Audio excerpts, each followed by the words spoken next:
Thunder. We love to have him, the head coach, Mike Hohensee. Thank you so much for joining us.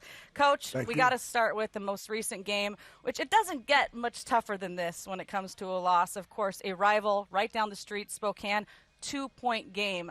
How you feeling after that one? Well, it was tough because, we made a lot of plays that when you make those plays, you usually win football games. And I thought we got some questionable calls on a couple of them, but at the end we had the ball. We needed to score a touchdown, and we did.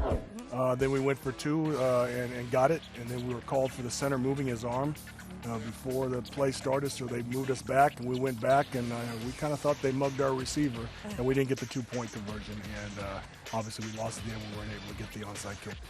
And to Spokane, a team that you have quite a history with, what positives did you take away from that game? Well, I think we're playing the last 3 weeks. We're playing great football. We beat Jacksonville, who was the number 3 team in the league 2 weeks ago. Then last week against San Jose, the best team in the league, went to overtime against those boys, and then went up to the Shock and did the things at the end of the game to come back to have a chance to win, and it just didn't happen for us. So we're playing as well as anybody right now, and I really believe we can beat anybody. We just got to get that opportunity in the second season. Talk about beating anybody. Next up, the Las Vegas Outlaws. Not a lot of time to kind of regroup and refocus, but how do you turn it around and make sure you guys get a W then? The playoffs are coming. Well, our guys have done a good job all year, obviously. We've had our stretches where we haven't won games, but we've come out and been very productive in practice. I had a very good meeting time with these guys, and they've really, I think, put the time in to rehab their bodies, get their minds right, and come out and prepare the same way no matter who we're playing. We haven't changed how we prepare, and we've still been able to play a high level of football coming towards the end of the season here. Coach, I'm curious, do those kind of tough losses, and you've had a few, do they take their toll on your team throughout the season? I think they take their toll on the team a little bit, but they really take the toll on your coaching staff. We put a ton of time in, and we think we come up with the right game plan, and all of a sudden we get 17 penalties in a game, or we get what we think is a questionable call, and those are the things that you can't control as a coach. When those things are beating you, it's very tough. And what we got to do each week is we've got to bring the energy for these guys to make sure that we set the tone of what the week's going to be for these players.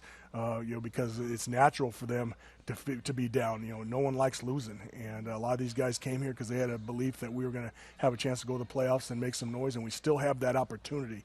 And that's the thing we're counting on, for these guys to understand that coming into this week of preparation. Last year, the franchise barely missed making the playoffs. You just mentioned this. No, they made the playoffs last year. Okay. Barely made it. So what do you guys have to do to get back there?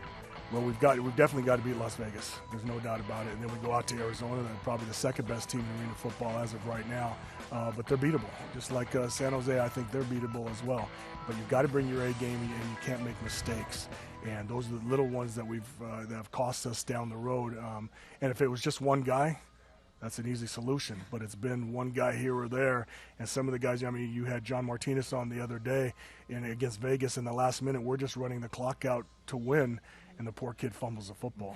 And I think he had a 4-touchdown day that day, which is a franchise record, and you just feel so bad for that kid, and he doesn't make those mistakes very often. Mike, you've been around arena ball longer than anybody as a player and a coach. How important is quarterbacking? And you've switched gears a couple times this year. What kind of quarterbacking are you getting? It's everything in arena football, and at the end, you're counting on your quarterback to get hot at the end of the season, and he is. Kyle Riley right now is doing a great job, and we have had a few quarterbacks, and he wasn't always playing great. Obviously, Darren Thomas was playing probably his best arena football anyway when he got injured. But he's taken this team on his shoulders, and he understands his role and how important he is to this football team. And have you felt the rest of the guys really rally around Rowley? I think so. I think they understand how important that is. I think Darren's probably a more popular player on the team. He's got a different approach as a leader. Kyle's more of a get-in-your-face type of guy, where Darren wasn't. And I think they responded a little bit better to Darren. But, Kyle's a winner, and this is how he works. And you don't want to, take away his enthusiasm for the game. And you want to let him be who he is so he can be productive. Well, we wish you the best of luck this Saturday against, of course, the Las Vegas Outlaws. That game is on Saturday at 7 o'clock right here on CSN. I'll be there. You'll be there. Yes, ma'am. I'll see you then. Thank you so much for joining us. Always a pleasure. Good luck. Thank you.